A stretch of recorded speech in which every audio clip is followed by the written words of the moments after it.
বিসমিল্লাহির রহমানির রহিম। আলহামদুলিল্লাহ, আল্লাহর কাছে লাখ লাখ শুকরিয়া। আমরা আপনারা জানেন যে উপজেলা নির্বাচনে আমাদের মার্কা ছিল টেলিফোন।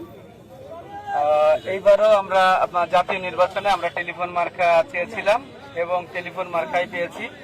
আপনারা হয়তো অনেকের মনে প্রশ্ন জাগতে পারে যে টেলিফোন কেন।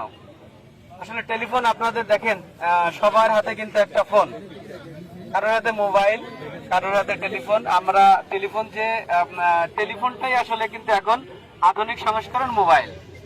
তো যেহেতু আমাদের পুরনো স্মৃতি ধরে রাখতে হয়, আমরা পুরনোই ওল্ড ইজ গোল্ড একটা কথা আছে।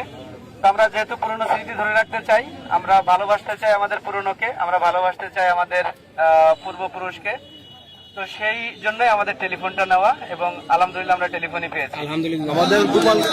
আমাদের গোপালগঞ্জ 2 আসনের প্রার্থী সবার জনগণের পক্ষ থেকে আপনি কিছু বলেন, জনগণের জন্য কিছু বলেন।